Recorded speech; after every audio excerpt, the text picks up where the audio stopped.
come here. We've got a show coming on, so don't go away. Stick around right now. Hey everybody, I'm Brian. Hello everybody, this is Joe G. Hey, I'm Shannon. Hi, I'm Ron. Hey, this is Steve. Oh, and we can't forget about Marcel. Oh, hey.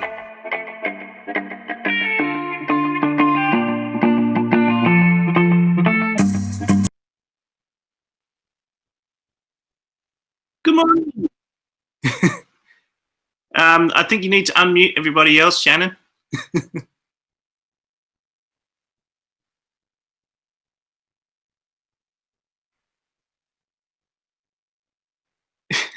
We're trialing a few different things today. Also, we have a guest, John2618 from his channel, John2618. Good morning.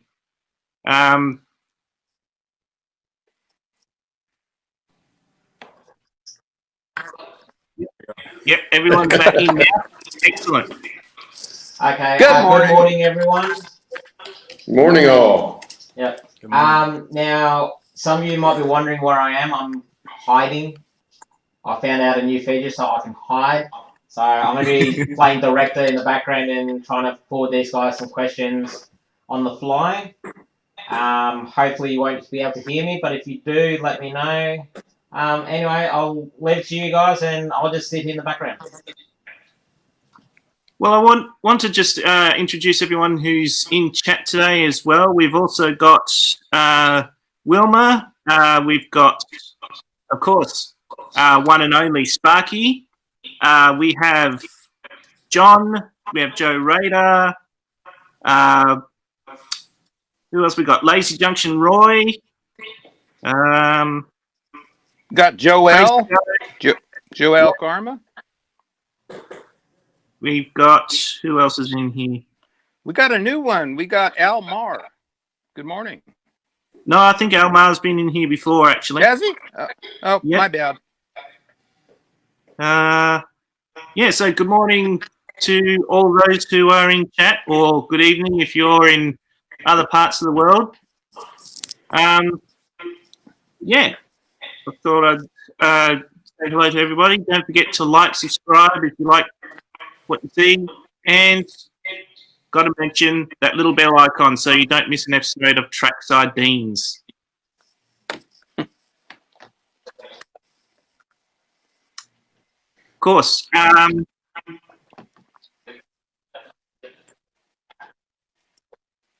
Yeah. They can't hear you, like can they, Shannon? echo. Yeah, sorry. We've got Shannon in our heads at the moment, everyone.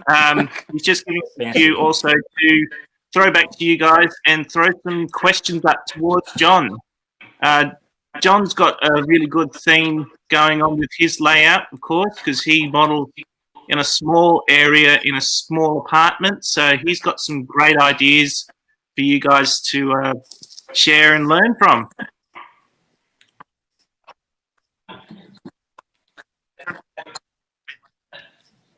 So over to you, John. Give us a quick intro about your shelf layout there.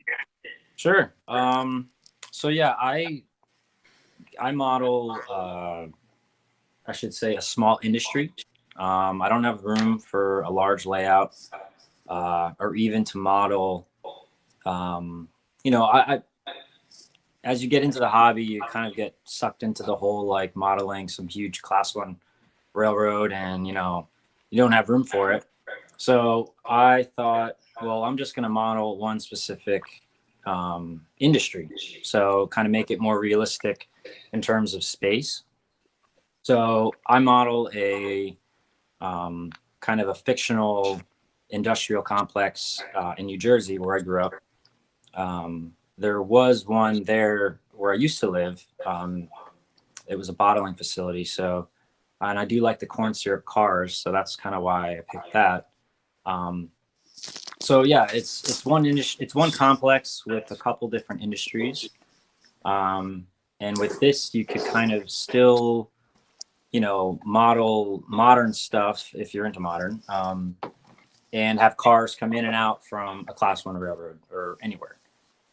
So with the space I have available, not much space, just enough room to do some switching. And that's not for everybody, but for me, it was a way to get into the hobby more and just practice certain techniques of scenery, doing DCC installs, custom locomotive builds, anything like that.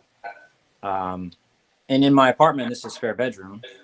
I would probably say it's, maybe 15 by 17. It's a good sized room, but I use barely, just probably a quarter of it with the railroad. And I made sure I saved space for a little workshop. So I share this sometimes. It is pretty messy, but, I do have room to work on stuff because I think that's a pretty important part of the hobby is, obviously modeling. So I have a comfortable space. Yeah, comfortable space to work, and I could do anything in here. Even in an apartment, I could do airbrushing. I got a little paint booth down here. It's like a portable one with a little light in it. Oh, So I can cool. move that towards the window, and I could paint anything I want. So yeah, it's a lot of comments I get on my channel and a lot of feedback is, thanking me for showing some people who maybe wanted to get into the hobby, but never really thought about doing something small. And a lot of people share their stuff with me, which I love. They send me emails of pictures and, of their layouts progressing. And it's so cool because that's what I had, when I started out, I was looking for people, online and on YouTube and, ideas and everything. So it's really cool to hear it coming back full circle, but yeah, that's one thing that makes the community great is everybody's willing to share their ideas and their ways of doing things in whatever particular instance you have, like in your case, a small railroad. Yeah. So it's, it's different. I would love the space, to make, I am moving next year. About 7 months, I'll be moving into a house. So the layout will definitely grow. So it won't really, I won't lose its roots of, being kind of simple and, it'll grow. But we'll see. I've got some pretty cool plans of new style operation. Still be located in New Jersey, but different railroad. Because I model RailServe, which is just a company that switches out industries. So that was another thing that I thought, like, well, if I didn't, I didn't really want to pick a Class 1 railroad. So I thought, well, why don't I pick a company that just switches out cars and switches industries? And RailServe, I saw them in Philly when I was doing an internship up there. And I kind of like their yellow locomotives. They have an older style switchers. So I like that. And that's what I run on my railroad. Something I really like of yours, John, is that dedicated workspace that you have.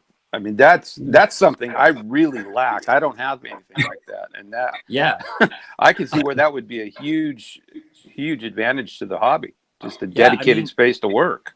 I honestly spend more time there than I do standing here. I mean, by far. So why not make it comfortable and somewhere to go, inviting? Because if it's not inviting, if you don't really, it's we're all guilty of messes. It's impossible to keep everything clean. But if it's somewhere that you're not comfortable being, or I just, me personally, I wouldn't go there often. And here, I kind of have that problem because my workshop is downstairs, but my layout is upstairs. Okay. And it's not that far to go, but it is the stairs up and down. And so the older I get, the harder it is to make 15 trips up and down. Yeah. Because invariably I'll go downstairs to work on something and I have to make 2 or 3 trips back up the stairs to get the tools and the supplies that I need to take downstairs. Yeah. I mean, it is kind of a sacrifice. I thought about the next one I build. I'm like, well, okay, I'll have my workspace somewhere else. And then, thinking, well, I don't really want it in the garage because down here in Florida, I live in Florida, it gets ridiculously hot in the garage. So I knew I wouldn't go out there and work. as much as I would in a room. It is nice having it right here with the layout, so I could just walk back and forth.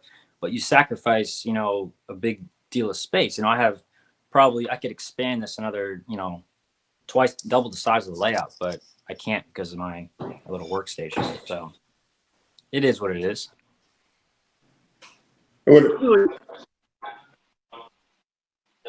Yep. You could always run across the top of your workspace. And Yeah, I thought of that. I love that you captured that shunting. Americans call it switching, because that's one of my favorite operations. Yeah. Hey, John. Sparky wants to know how your father-in-law's layout's coming along. So yeah, my father-in-law, I've really gotten into the hobby. He was into it as a kid, and after he saw, my interest and enthusiasm and everything, he's really taken it on, and he's actually been building some structures and everything, which he's doing a phenomenal job. I mean, I can't believe he just picked it up right away. Some, craftsman kits that are, so advanced. He built this gas station. It's like gorgeous. And he just built a diner, and we're now planning. He's got a really large, kind of like a rec room, where he's got a big pool table. Never uses it. And he said, well, why don't we make something that we can maybe do on top of it, removable. So we're planning out, it's going to be partially along the wall and then come back over the pool table with enough space built on top of it where we could access everything still without destroying the table. So we're planning it out now, and I'm excited to start that. We're starting to collect the lumber, start doing bench work. But I'm gonna share some progress with that for sure, because it's cool. It's exciting, especially seeing someone getting into the hobby like him. It's fun. That's kind of a switch. Usually the dads are getting the kids into the hobby, not the other way around. Well, in my case, I was in it when I was a kid, not hugely, but I was for several years. And I had kind of gotten away from the trains when the kids came along, because just didn't have the money or the time to dedicate to it. And I didn't get back into it because I was doing RC airplanes and building those. I didn't get back into the trains until my son had seen some YouTube videos and sent them to me, because he knew I liked trains. And so he sent them to me, and he goes, wouldn't it be fun to do a layout together? That's all it took. I've gotten out of the airplanes now, and now we've got the layout upstairs and been doing that. So I had forgotten that part of you, Clive, but yeah. Yeah. So he kind of got me back into it, but now he doesn't live in town. Mm-hmm. Although he will be here this week, so I'll have to make him make some trees or something like the rest of the family. Absolutely. Absolutely. I couldn't imagine doing both. I mean, I was into RC before the trains when I was still back in Jersey, and I was really into it. I mean, I had some serious helicopters and airplanes, and I mean, gosh, I couldn't imagine both right now. There's no way I could do that. I was an officer in the club for 10, 12 years and building quarter scale, third scale airplanes. Sure. And of course, they would take up my entire shop. And I loved doing that because I liked the building part of it. In fact, I liked that more than I liked the flying of the plane. So that was a lot of fun for me. But once I got into the trains, it was, okay, what are you going to do now? So I just let that go. I was getting kind of tired of it, and the FAA was starting to stick their finger in it. Yeah. And I wasn't happy with that. But there's a lot of things going on with that I decided to step away from it. But I'm having a blast with the trains now. So it's fun to do another layout. I haven't done one since high school. So it's you don't have those first flight jitters when you're getting ready to fly like a $2,000 airplane, and you're like, well, here it goes. Like, well, it wasn't even the money; it was the time I spent putting it together. That's the several months that it took to build it. I could spend a year building something here, and the risk of it being damaged is pretty slim as long as it doesn't go off the end of the track. It's not going to get destroyed. Well, and the other thing that when I saw the advancements that had happened in model railroading, especially with sound and the DCC end of it, which is what I always thought, why can't they come up with a way of doing that? Well, they have come up with it now, and it's made it, for me, it makes it so much better, so much more immersive than it used to be. Yeah, for sure. Hey, can you give us a flyover of your layout? Yeah. Yeah, let me Yeah. take you off the tripod real quick. Yeah. Pretend you're a drone. Give us a drone view. And Ellie might have a question for you. I was just Let going to me, say, there's a couple more comments on here saying, "Hey John, I've done a." Oh, hang on, where is it? I've lost it. New Fenris. He says, "Hey John, I've done a modular layout for a ping pong table." Cool.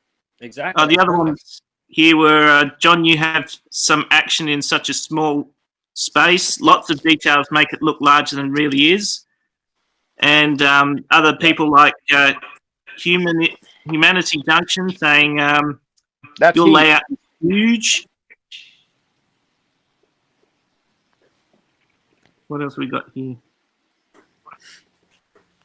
Well, I think I lost you guys for a second. Well, You still got me? Well, Sparky said he was thinking about going with RC planes till he sees the videos of them crashing. $2,000 gone in the blink of an eye. Yeah, I heard that. Well, that's not completely true because a lot of the stuff you can reuse, but a lot of the expensive stuff you can reuse. Sometimes depends on the crash.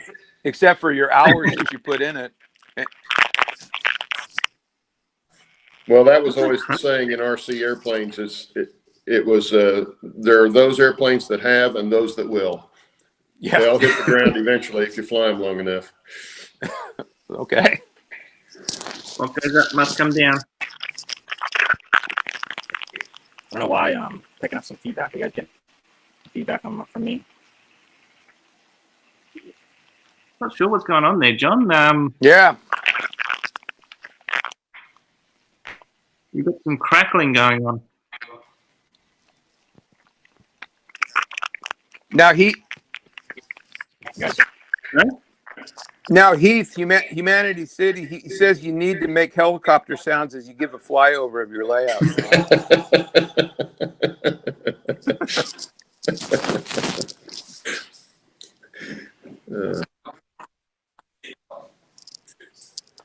Yeah, I'm trying to see what's going on with my audio. Any better or? Yeah, much Yeah, better that's now. fine. That's better now. Still got you guys pretty muffled, but Okay. let's see. All right, let me try to do a kind of a. I don't know. It happened when I switched the camera around, so I might have to just do it this way. Yeah, I have the same problem. So, with this section here, I just kind of model a transfer facility, dry bulk. And the benefit here is that you could model a scene or an industry with really no structure at all. So I just did, a pavement with some fencing, and here you could essentially move cars in and out without having to worry about building a huge structure or have something here in the foreground. With the background, I'm working on this pretty large. I still got to do a lot more details to it, but this is an actual real industry near where I grew up. So I wanted to kind of capture that feel here. And then this track here is my interchange track. So this is where the cars come in and out from wherever, and it gives me an opportunity to do some switching. Hey, John.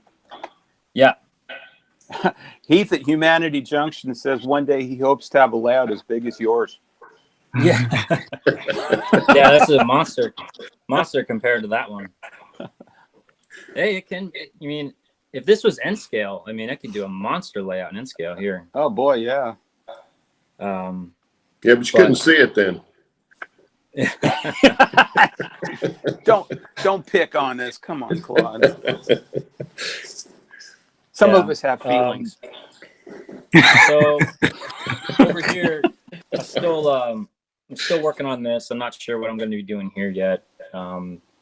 This facility, to be honest, I don't even really know what it is. It's kind of just a somewhere part of the facility, part of the plant that takes in sugar. So I'm guessing that's part of the beverage facility. Got a little elevator there from inside. so it could take covered hoppers, as well as a acid car there for, I think there's some type of acid that's in soda, phosphoric acid or something like that. So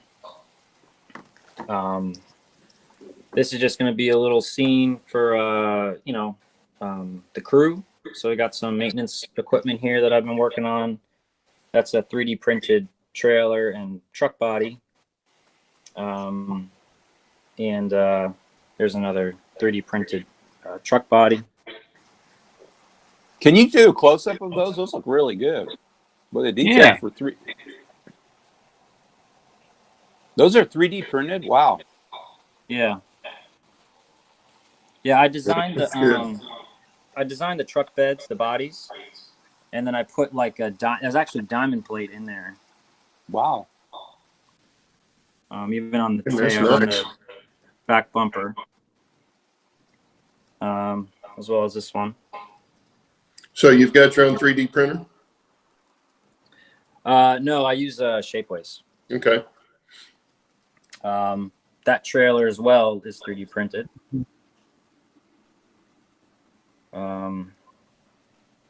So coming along the back, we've got more of like a, some part of the facility that takes box cars. I don't really know what it is. Probably, exporting the finished product.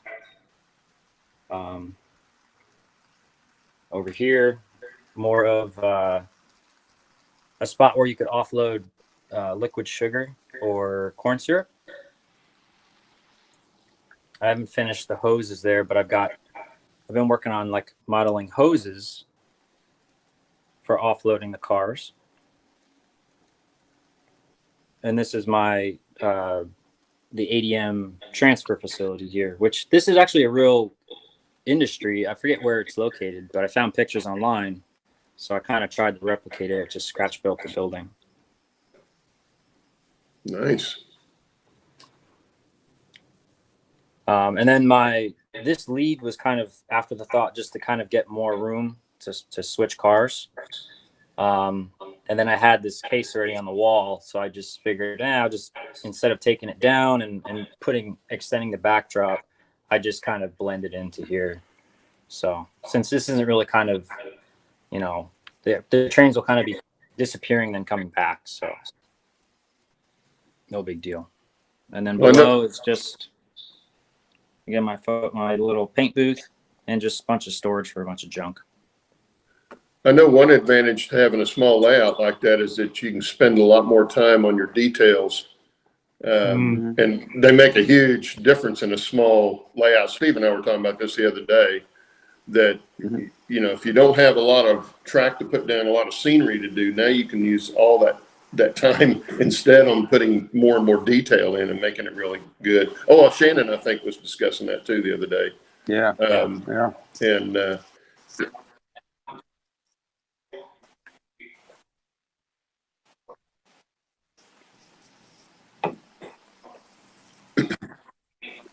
Oh, yeah. We got Shannon directing us in our ears.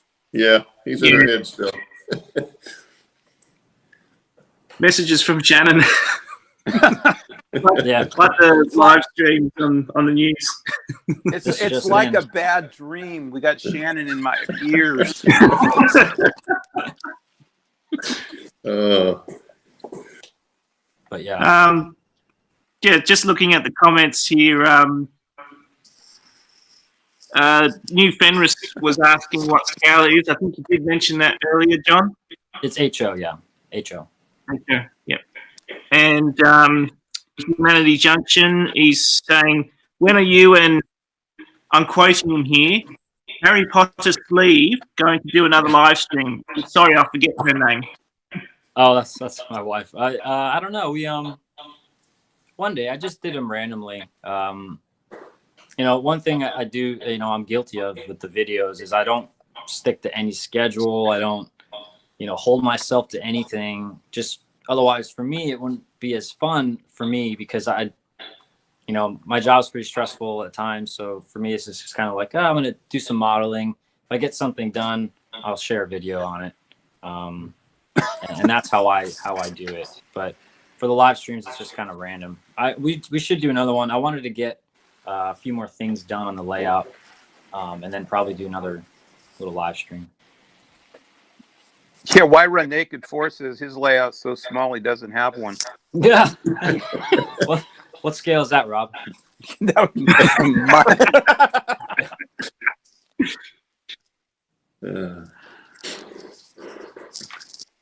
oh my goodness. But Yeah, just trying to get some comments going here. Actually, I've got a question. Like, everyone can hear me in the background, so don't worry. I'm not in your ear. Okay. So, with the way you've planned your layout and whatnot, like, I understand it's obviously a switching layout, and those industries are, prototypical. With the design, when you were coming up with the design, like, did you kind of have an idea in your head where everything was going to be, or did it just kind of happen as it got bigger, so to speak? that's good. I spent probably a year, as most of us do, just kind of like tossing around ideas, and mostly just because you're like kind of lit. You're like, okay, you want to do it, but you're not really sure where to start. It took me a long time to actually start it, so I had probably about 20 different plans of this. I mean, it's such a small area. It sounds crazy, but I mean, there's a lot of options that you could do in terms of industry location and everything. So one thing I wanted to do is keep it very simple. Lance Minheim, love his stuff, and so I kind of took a lot of his inspiration there from him with keeping it very simple. I wanted less track, more scenery. So even this is a lot of track for me. I made it so it doesn't feel as compressed, whereas you'll never really see like 3 sets of cars together. The spurs everything's kind of offset. So looking across the layout, you may not notice there's 3 sets of tracks because the cars are never really lined up 3 in a row. Mm-hmm. So I wanted it to look more, I just didn't want to look compressed. I wanted to kind of look natural. Yeah. So even the space that I have, the way each building is spaced out is probably pretty, 1-to-1 in reality. So that's what I kind of wanted to keep it like. Since I'm doing it in a small space, let's do it like 1-to-1 and not try to, model, 10 miles of track. This is probably, less than a mile. And that's what I wanted to model. Interesting. And also, I don't have any runarounds. This is all just same direction turnouts. Yeah, it's everything. Because I thought, well, if you put in a runaround, that takes up a lot of track, a lot of space. Sure. And if you have opposing industries, that also takes up a lot of space, because if you want to compress that, you may have to put a crossover. Otherwise, you spend all this room of, you need a lead track both ways. Mm-hmm. Whereas I thought if I just have a lead on one end, I could move the train all the way to one end and still have room everywhere else. That's actually an interesting concept of even compressing your layout further. Yeah. I never thought of that. Yeah. Yeah. So if I had a turnout going in the other direction, mm-hmm. the industry would have to be on the far end of the layout because I need room to pull in and out. So instead of having another lead on this side, I figured, well, I'm just going to put them all the same direction and have just one big lead. And that's one criticism I get all the time. They're like, oh, it doesn't have a runaround. I'm like, who cares? You don't need a runaround. Like people are like, oh, you need to put in a runaround. And I'm like, no, I don't. I don't have any opposite facing turnouts. And a railroad isn't just going to throw a runaround in for no reason. Yeah. Right. So and you're not making a time saver. It's not a puzzle. Yeah, it's not a puzzle. It's very simple, but you still do need to think a lot about things. Sure. I've had a few friends who work for the railroad, and they say that it's very, prototypical of having limited space on the lead track. Oh, sure. Yeah, you're talking prototype. Yeah, there's a lot of times when we didn't have a runaround. Yeah. Or either that, or it was so far away to run around a car, we would do a drop, which was against the rules, but that's what you did, And, you need to think. I mean, you could, you could, for example, if I do a little op session, which I'm actually working on some pretty cool switch lists right now. But I'm kind of making it more difficult where, you may have a string of cars that, they need to go to this one area, but you're not going to be able to fit the whole train in, so you're going to have to think how to break it up and how to move, the outbound cars may need to be spotted somewhere else until you clear up the interchange track and then move them back.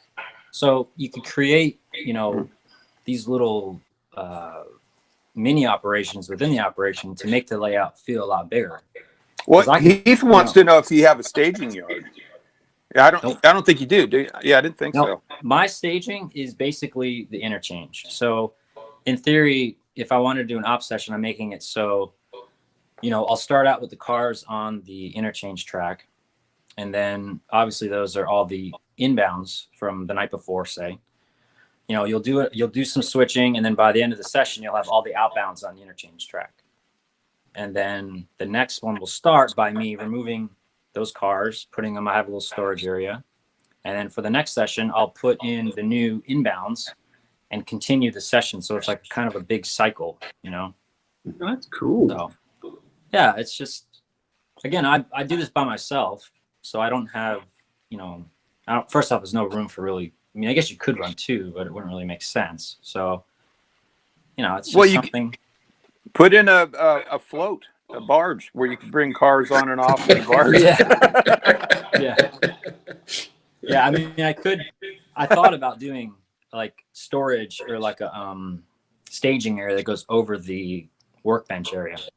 But then I was like, just for the space I have and what it'd be worth, I'm like, I might as well just take them out because that's technically the session's over. Just come in with the Godzilla hands and take them out, put the new ones on. Yeah, John, because we all know doing a barge on your layout's just lunacy. Yeah, it's crazy. Only crazy people do that.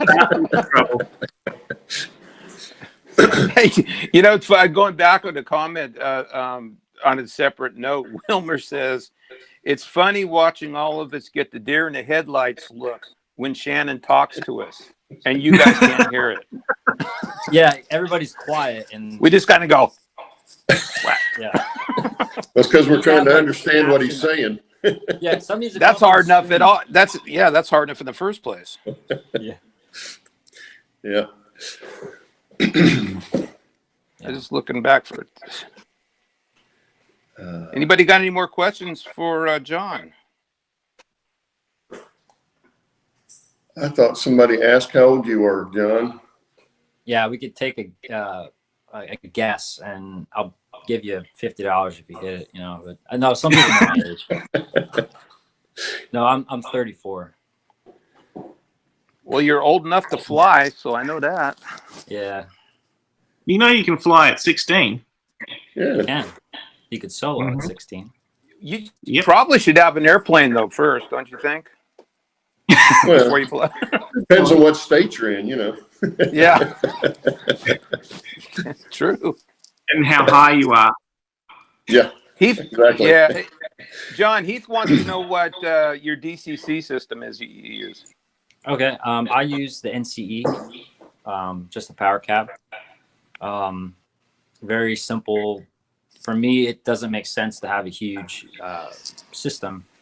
And the main reason why, when I was looking into this, for the compact systems, Digitrax, they have their kind of, it's like I forget what it's called, but it's like the station where it's all in one and it's kind of stationary. Mm-hmm. So I like that, but my only thought was, well, if I need to walk around, I still want to be able to hold something. So that's why I chose the NCE. But I really want the proto throttle. I'm totally sold on it. I know it's expensive, but it's so cool. I met Scott Thornton last year, and him and I have been chatting back and forth and stuff. And that thing is really cool. I mean, you need to actually operate with it. And if you're into switching, it's pretty cool. I mean, you can really tune the CVs on your locomotive, and it reacts how it should using the proto throttle. Mm-hmm. It's amazing how it like puts you right in it, and you feel like you're operating the real thing. So, Now, what time frame are you modeling in? I don't know if that question's Modern. already been asked or you meant modern. No. yeah, Okay. I probably should, like, the older the layout gets, I should probably like nail a year and stick with it. Mhm. But I would say, modern within the past few years. That's what I do. Mhm. But Heath also wants to know what's your plan for your next layout. I've got some plans. It won't be rail serve. I'll say that it won't be rail serve, but it's going to be still a switching layout. But there'll be a lot more things to do. I would say a lot bigger, obviously. But I'm still planning it though, so we'll see. I need the space dialed in, and once I get that, I'll be able to kind of compress everything the way I want, and we'll get on to starting on the next phase, which I'm excited for. So you've already approached the Minister for Finances and Land. Yeah, well, no, it's yeah, we'll see. I just need to figure out which space will be designated for the layout. So So John, is your wife pretty supportive of the trains? yeah, she thinks it's pretty cool. Obviously it's different. She doesn't, come in here and operate, but she gets a kick out of it when, people come over and look and they're like blown away. Cause I mean, people automatically think model trains. They think of, around a tree or, kind of toyish. So when you see the realistic side of it, it's kind of like, whoa, that's pretty impressive. Yeah. Mine's the same way. She doesn't care about watching the trains, but she loves the scenery.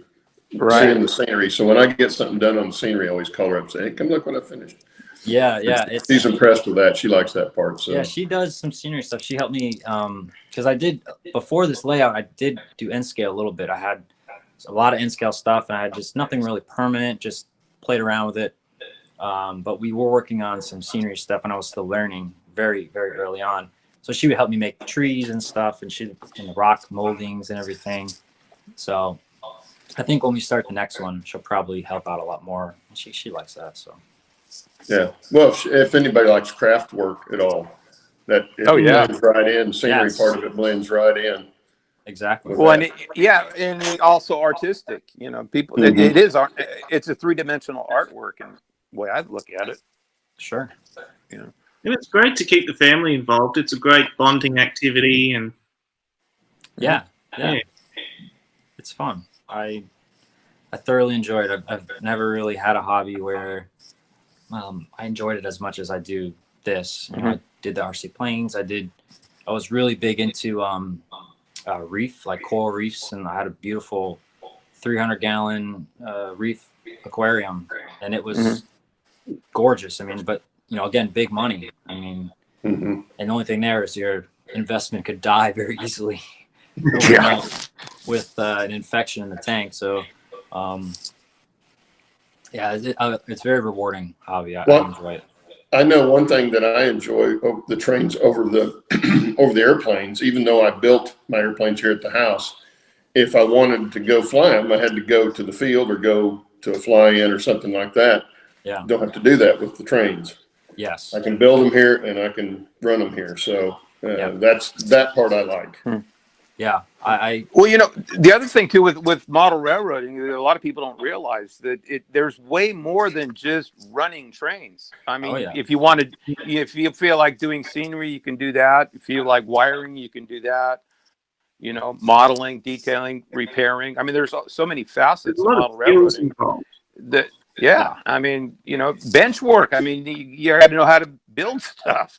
Construction. I mean, it's just there's so many things that you can do if you don't feel like doing one other thing.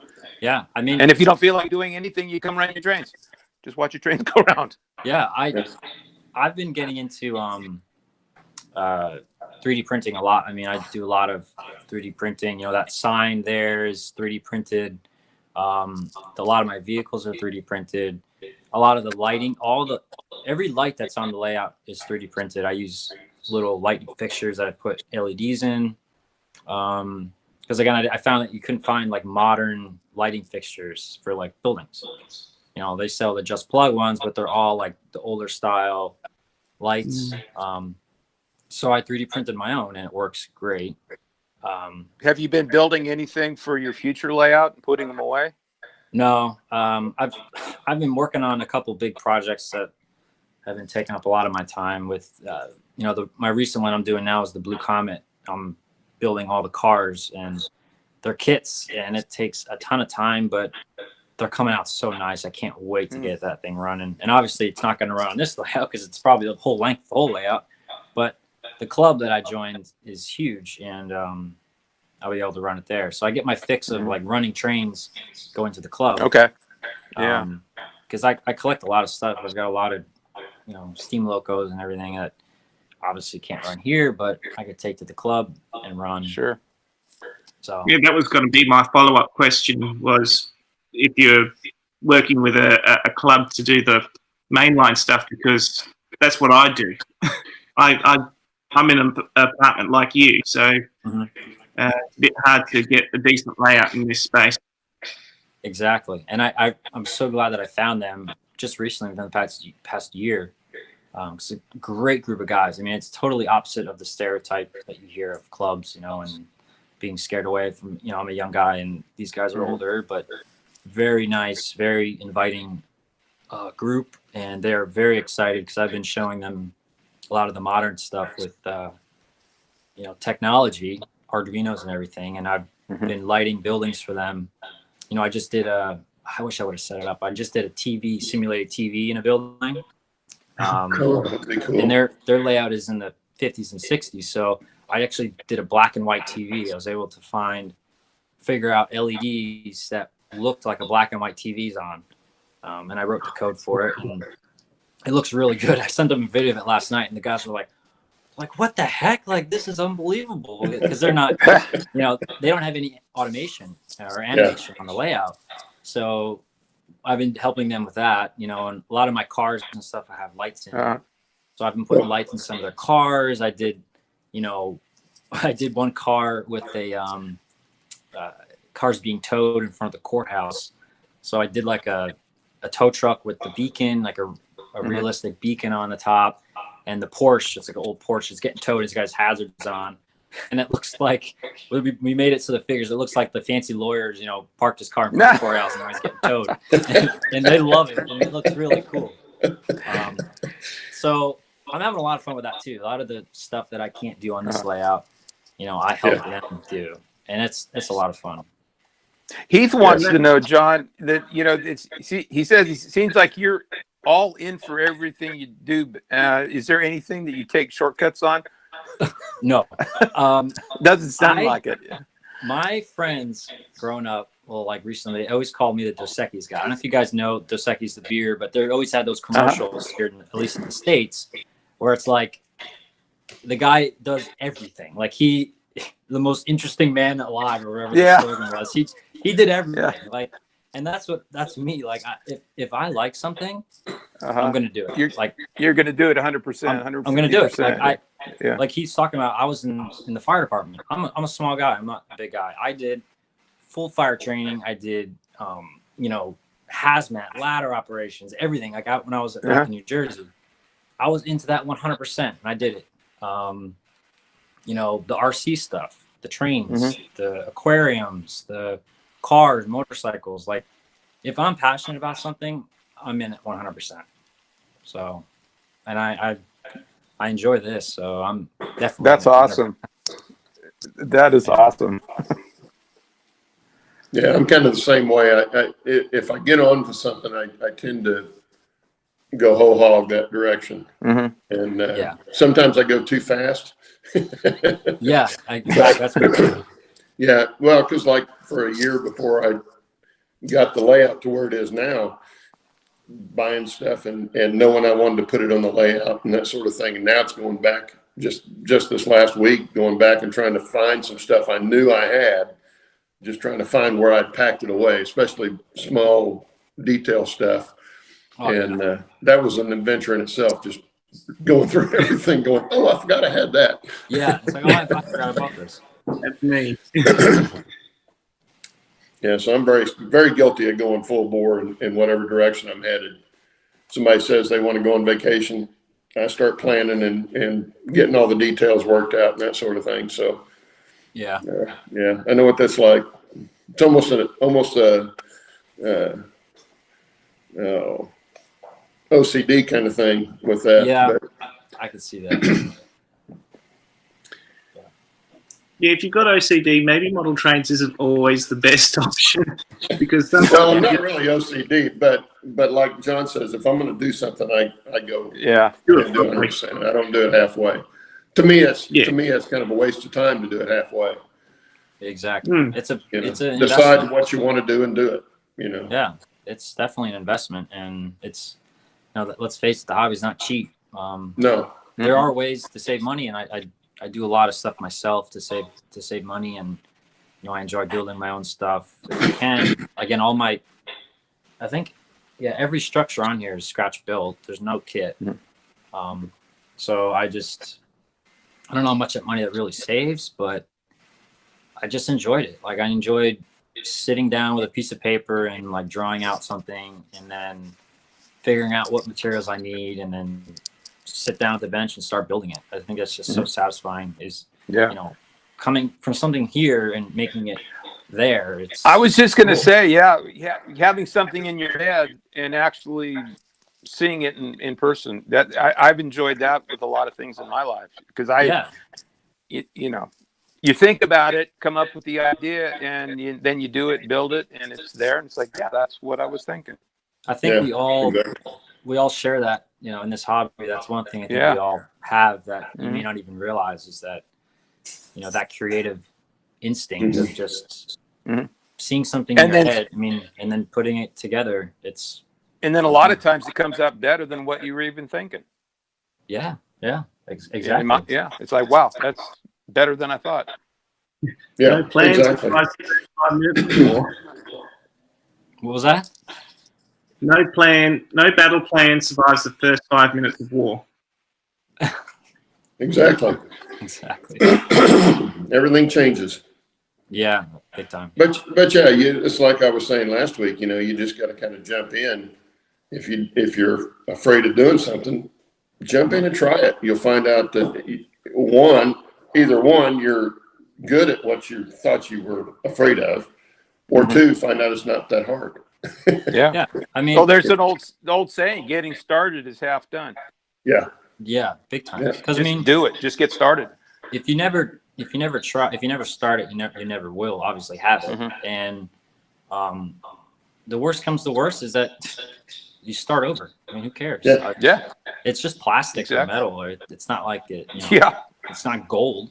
And a lot of it's recyclable anyway, so you can use it over. Yeah. This switcher that I have back here, I did a build on it on my channel, and I put a lot of time into that thing. I cut out all the vents. I put brass, etched vents and fans and everything. And I don't even know how many hours I spent building this thing. And I started painting it, had it painted, and I was not happy with it. I mean, I looked at it for like a week, and I'm like, I'm not happy. I can't, I'm not going to keep it. I stripped the entire thing and started over. And, I'm happy with it now. But I knew that if I didn't do that, I would always be looking at the flaws, You'd always be looking at it going, I wish I'd have changed it when I had the chance. Wouldn't it have been easier to do? Yeah, and it was a lesson for me that, it really took the edge off of doing things, because I'm like, okay, worst comes to worst, I just start over. I mean, so why not try this new technique that you saw or you learned, and if it doesn't work, just start over. Yeah, well, Joel makes a good comment that Claude and I have talked about. It's your layout. Do what makes you happy. Exactly. It's not about what anybody else likes. If they don't like it, I do. And that's one thing I always tell people when they email me again. They're like, hey, any advice on doing this and that? And I always tell them, I said, don't even don't take in those negative comments of, oh, you need to do this and you need to do that. And it's like, no, I don't. I can do what I want. And it's, that's perfectly fine. Yeah. You don't need a runaround. That's the biggest thing I get all the time. You need a runaround on that. No, I don't. I always laugh now. I'm like, oh, these runarounds. Hey, Wilmer says your switcher's awesome, John. Thank you. Yeah, I love the switchers. I don't know why.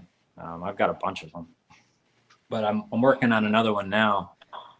Probably put a video on it shortly. I've got 2 Norfolk Southern SW 1500s, and I did the one recently, another one, and I'm actually going to make a slug, a yard slug out of one. And so I'll have 2. The yard slug will be not powered, but I'm going to put large keep alives in them, and I'm going to make one of the switchers like mated to that one. So like there will be little wires coming across, but I think that would look pretty cool anyway. Yeah.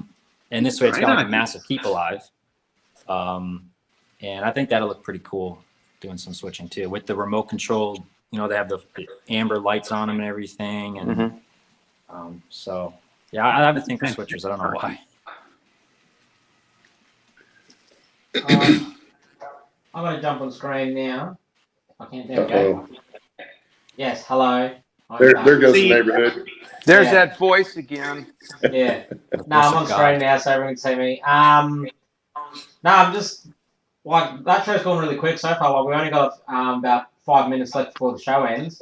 I guess anyone out in chat, I've been keeping an eye on chat, and there's been plenty of comments that I've seen where everyone's just amazed about your layout. Like, I think I saw someone say that the way you've detailed your layout, it looks a lot bigger than it is. Things like that. Everyone's been commenting on your scenery work, the way it's laid out, pretty much. Like, it's all been good comments from what I was reading in the background. Thank you. But yeah, I guess if anyone has any last questions, ask away to John. As John said, he's got a YouTube channel, which is basically what your name is, isn't it? John2618 on YouTube. That's it. Yeah, nice and simple. So go find him, go have a look. Subscribe to his channel, have a look at his videos and whatnot. I have a question. What's wrong, Ali? I have a question. What's the question? 2618. Is that a significant number to you? Like, talk to us about that. That's a good question. So I made that name, years before I even thought about getting back into model railroading. It was just like I created a YouTube account just to watch videos, like most of us did in the beginning. I never even thought about posting anything. Oh, geez. So that was my old firefighter ID, and I just put it on there. And once I started making videos, again, I didn't really think it was going to get any bigger than just, I got a couple of videos up, no big deal. So I just never changed the name. And now I feel like if I change it, people will be like, who is this guy? Exactly. So, yeah. That's it. Nothing crazy. One quick question, probably running short on time, but why we're naked for John, do you have any desires to model older diesels or maybe Alcos? That's it. I'll just say this. The next layout that I'm building, there will be 2 Alcos as the main locomotives. So yes, but they're modern. They're still running as of recently. They just took them off the roster, which is unfortunate. But yeah, 2 Alcos will be on the layout for sure. I love Alcos. Okay, cool. Yeah. All right. Well, I think right now, let's. How about everybody? If you want to, go ahead and put your subscriber counts and links to your channels or whatever while we're wrapping this thing up. Yeah. Also for all those that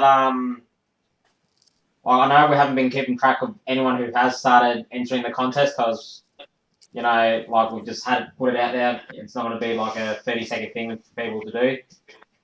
So as you guys know, we do have the contest going at the moment, which is basically make a little weather diorama. It doesn't have to be overly too big. Obviously somewhat railroad related, and whatnot.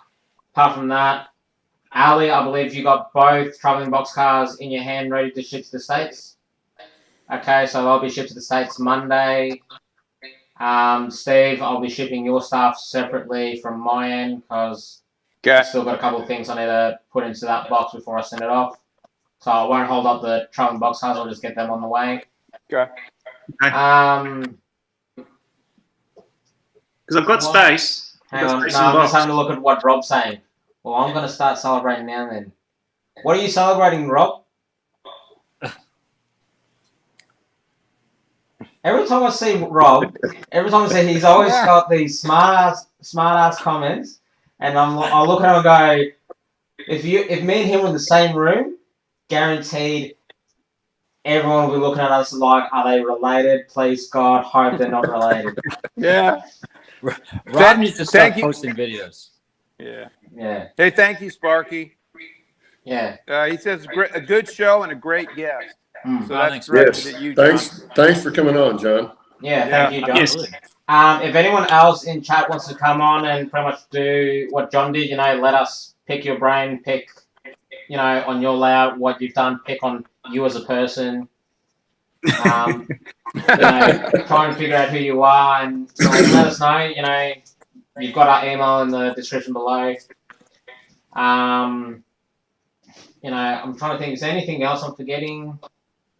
Don't forget to like, subscribe, hit the bell icon. Yep. You pretty much, you're on top of that, Ali, so I'll leave that to you. The other thing as well is, guys, try and let us know if there's anything you want us to talk about. Like, I did have a couple of emails right at the start, from some people, which, there are things we can talk about, but, it's not something we can stretch a whole episode over. We need to kind of put him into the appropriate episode to talk about him, kind of thing. But yeah, if anyone has any ideas or anything they want us to talk about, let us know. If you want to jump in and talk about that subject, so if you want to talk about electricals and easy things to do, hard things to do, and you want to, talk about it, jump on and, have at it. If you got send us video, photos, etc. Yep, videos and photos, so we can do our intermission video. So that way we can get that on. Apart from that, I don't think the show went too bad with me in your ear, in your guys' heads. So I know it was a bit awkward, but Wilma pulled it out. It's different. Oh yeah, it is different. Like, it was a bit weird because I'm thinking to myself, okay, I've got to talk to him to kind of push him to say this, but how do I say it without directly asking John the question when he can hear me? It was a bit weird. Like, it's not like I can just mute John and just go, Steve, say this, Claude, say that. So, but no, we'll get there. Apart from that, yeah, thanks again, John. Thanks, Steve. Thanks, Claude. John. Thanks, Ali. And yeah, apart from that, leave a comment below. Let us know if you want to join us in the chat. If you have something you want to talk about, let us know. We'll organise it. If there's something you want us to talk about as a topic, let us know. And again, we'll organise it. And Heath is saying there is an Easter egg in my last video that you'll appreciate, and that is towards Rob. So if I ever come to the States, I think I'm going to be staying at Heath's place or Rob's place because they sound like they're going to be a great bunch of guys to stay over with. It's going to be a party in the USA, that's for sure. Anyway, Always. See you guys next week, and see you guys all later. Later. Thanks, guys. Bye.